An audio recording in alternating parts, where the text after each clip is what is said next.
बिस्मिल्लाहिर्रहमानिर्रहीम। अस्सलाम वालेकुम। कैसे हैं आप सब? Welcome to my channel creational study with RB.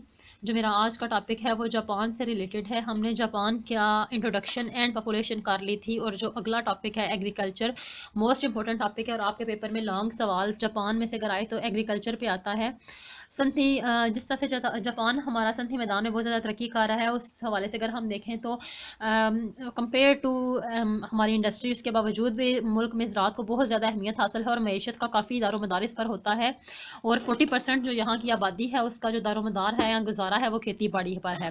किसानों की जो तादाद है अब वो फीसद आबादी के हिसाब से कम है, क्योंकि मशीनों का इस्तेमाल बढ़ रहा है, मशीनों को इस्तेमाल कर रहे हैं और जो ह्यूमन पावर है उसका इस्तेमाल ये कम कर रहे हैं। मुल्क का बेशतर हिस्सा जो है वो पहाड़ी होने के सबब किसानों की जो तादाद है वो और ज़्यादा कम हो रही है। और अगर हम खेत के साइज़ की बात करें तो औसत जो एवरेज इसका साइज़ है वो 1 हेक्टर से भी कम है। और ये थाईलैंड के मुकाबले में 1/4, जर्मनी के मुकाबले में 1/6 और यूएसए के साथ अगर इसको कंपेयर करें तो ये 1/9 है।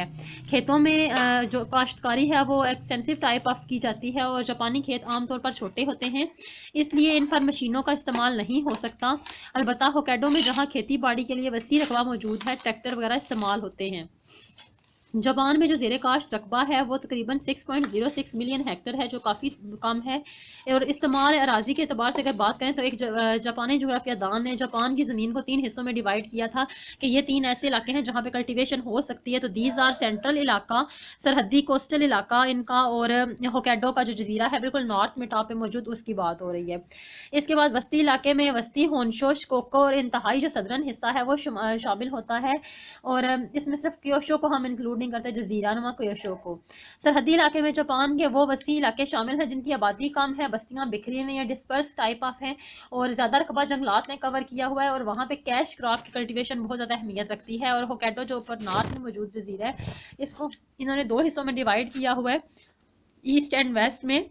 और दोनों हिस्से पुराने जापान के सरहदी इलाकों के मुशाबे हैं, लेकिन जो इनका वेस्टर्न होक्काइडो का इलाका है वो निस्बतन गुंजान आबाद है as compare to eastern one. और जो जापानी ज़राअत है उसकी अगर खसूसियात की बात करें तो 5 डिफरेंट पॉइंट्स ऐसे हैं जो इसकी खसूसियात में इंक्लूड होते हैं। और दीज आर अमीक काश्तकारी अमल में लाई जाती है और एक महदूद कितने ज़मीन में से ज़्यादा पैदावार हासिल होती है, एक्सटेंसिव टाइप ऑफ कल्टीवेशन है। इनका जो निज़ाम आपाशी है वो काफ़ी मुनस्बत है, मतलब इरिगेशन सिस्टम जो कर रहे हैं वो काफ़ी इस पर कंट्रोल है और डेवलप्ड किस्म का है। और जापान के निस्फ से ज़्यादा ज़राई रकबे पर आपाशी होती है। इस हिस्से में जो जहाँ पे आपाशी है वहाँ पे चावल कल्टीवेट होते हैं, क्योंकि चावल को ज़्यादा पानी की ज़रूरत होती है, तो दैट्स वाई यहाँ पे वो चावल कल्टीवेट कर लेते हैं।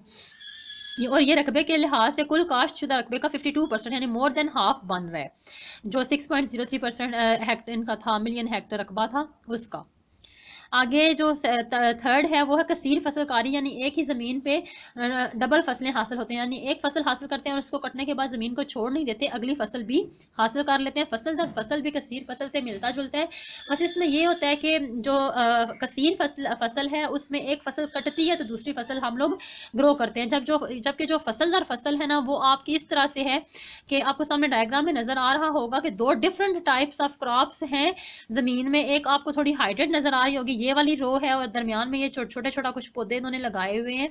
तो एक ही खेत में एट अ टाइम 2 ऐसी फसलें कल्टीवेट कर लेते हैं जिनका पकने और उगने का सीजन सेम होता है।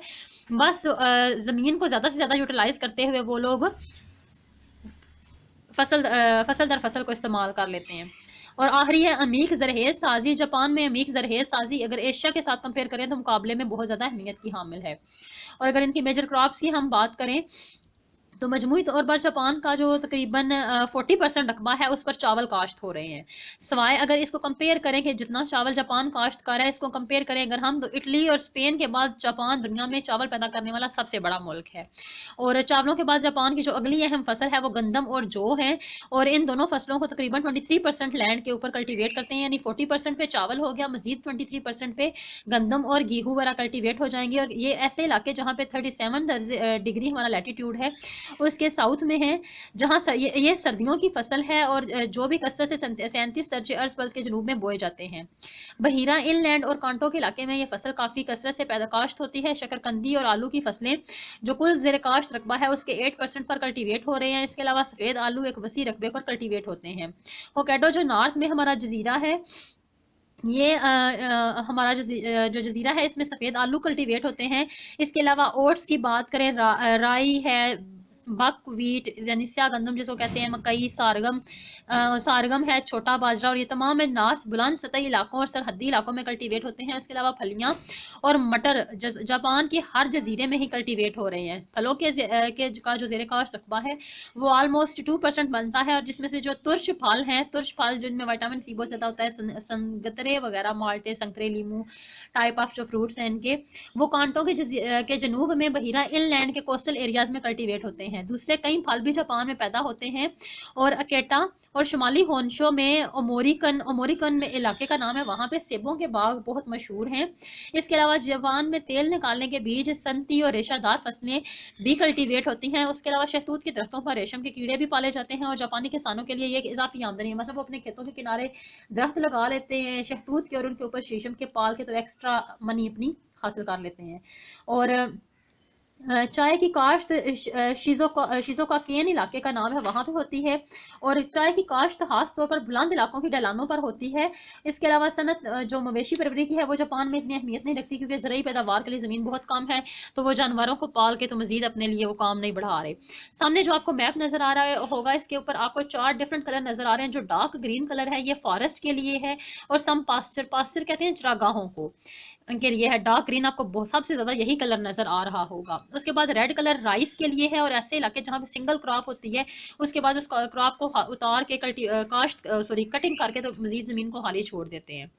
یہ جو پیرٹ گرین کلر ہے اس میں آپ کو اس علاقے میں آپ کی رائس بھی ہو رہی ہے، کچھ جگہوں پہ گندم ہو رہی ہے، اور ڈبل کراپس ہیں، یعنی ایک فصل اترتی ہے تو دوسری کلٹیویٹ ہو جاتی ہے. یہ آپ کو نظر آ رہا ہوگا ساؤتھ میں. اور یلو میں ہمارے ویٹ ہیں، اوٹس ہیں، بارلے وغیرہ ہیں جو یہاں پہ ہمیں نظر آئیں گے.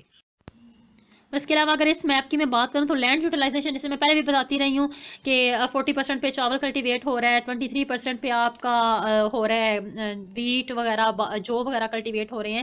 تو اس میں آپ کا جو ریڈ کلر کا علاقہ ہے، ریڈ کلر میں آپ کو لکھا ہوا نظر آ رہا ہے کہ ڈبل کراپنگ ہے، پیڈی کلٹیویٹ ہو رہی ہے، رائس ڈومیننٹ ہے. اس کے علاوہ رائس کے ساتھ ساتھ ویٹ اور بارلے کے علاوہ کچھ ڈرائی کراپس بھی ہوتی ہیں. تو سارا ریڈ آپ کا یہ جہاں جہاں پہ ریڈ پیچز ہیں یہاں پہ آپ کی یہ والی فصلیں کلٹیویٹ ہو رہی ہیں. اس کے علاوہ سنگل کراپنگ، پیڈی رائس وغیرہ آپ کا یہ جو اورنج سا کلر ہے یہاں پہ ہو رہی ہیں. اور یہ آپ کا ہوکیڈو کا جزیرہ ہے، ہوکیڈو کے جزیرے میں اس کے علاوہ جاپان کے سرحدی علاقے میں آپ کو کامن نظر آ رہا ہے.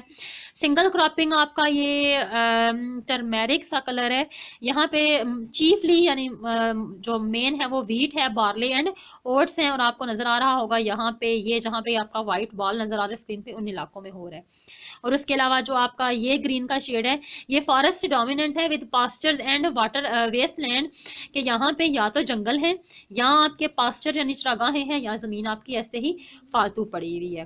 یہ تھی آپ کی جاپان کی ایگریکلچر، جو کہ آپ کا لانگ کے سوالوں میں آتا ہے، اور آپ نے اس کو کرنا ہے لانگ کے حوالے سے. شارٹ میں بھی اس میں سے سوال نکل سکتے ہیں. ہوپ سو آپ کو سمجھ آ گیا ہوگا. کوئی بھی پوائنٹ سمجھ نہیں آیا تو آپ اس کو پوچھ سکتے ہیں. تھینک یو سو مچ. اللہ حافظ. السلام علیکم.